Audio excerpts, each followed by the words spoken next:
बच्चों, आज हम आप लोगों को प्रयोजनमूलक हिंदी के बारे में बताएंगे और इससे संबंधित भी 15 नंबर का प्रश्न आते हैं। प्रयोजनमूलक हिंदी मुख्यतः कैसे हिंदी का हम प्रयोग कर जीविकोपार्जन का माध्यम बना सकते हैं, इसके बारे में बताया गया है। हिंदी मुख्यतः दो प्रकार की है, एक साहित्यिक हिंदी, दूसरा प्रयोजनमूलक हिंदी या व्यावसायिक हिंदी। साहित्यिक हिंदी आत्म प्रकाश के लिए पढ़ी जाती है, जबकि प्रयोजनमूलक हिंदी जिससे हम अभिनय रोजी रोजगार के अवसर ढूंढते हैं। इसी से संबंधित है कि जनसंचार क्या है, आखिर हिंदी का प्रयोग हम कहाँ कहाँ कर सकते हैं।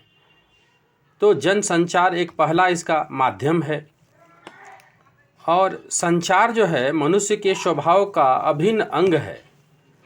आज के युग में संचार के बिना जीवन अर्थहीन है। संचार विभिन्न सूचनाओं के आदान प्रदान की प्रक्रिया का नाम है। इस प्रक्रिया को अंजाम देने में सहायक तरीके संचार माध्यम कहलाते हैं। हिंदी का माध्यम शब्द अंग्रेजी के मीडिया का पर्याय है।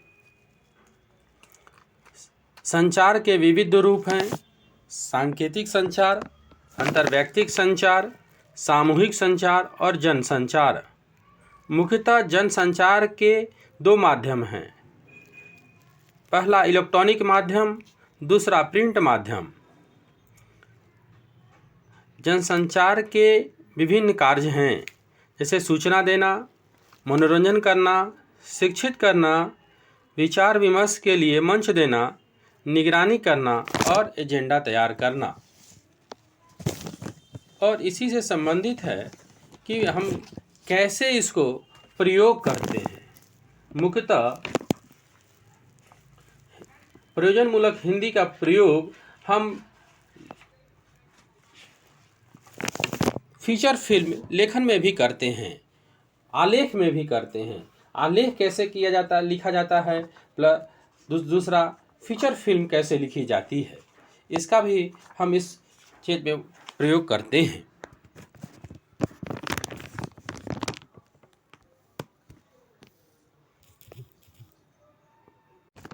इसी से संबंधित है बच्चों कि जैसे फीचर फिल्म कैसे लिखी जाती है, तो कोई भी विशेष या प्रधान लेख जो किसी पत्र पत्रिका के किसी प्रकरण संबंधी विषय पर प्रकाशित होता है, फीचर कहलाता है।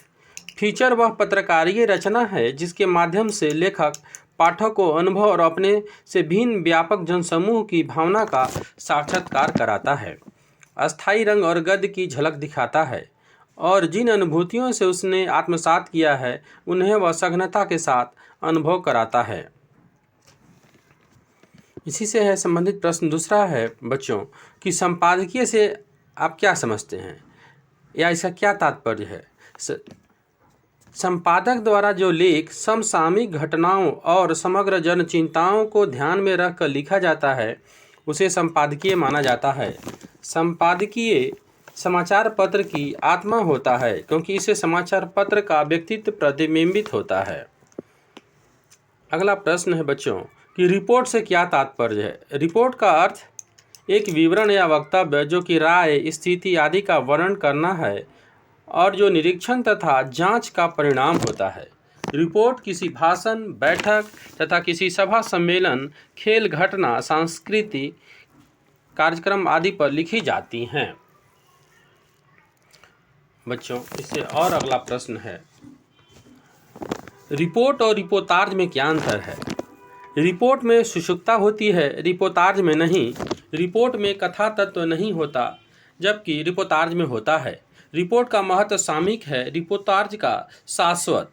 रिपोर्टाज में भावात्मकता, सजीवता तथा गहनता, सरलता तथा रोचकता होती है जबकि रिपोर्ट में नहीं। अगले दिन बच्चों इससे संबंधित और प्रश्न बताएंगे, इसको आप देख लेंगे। धन्यवाद।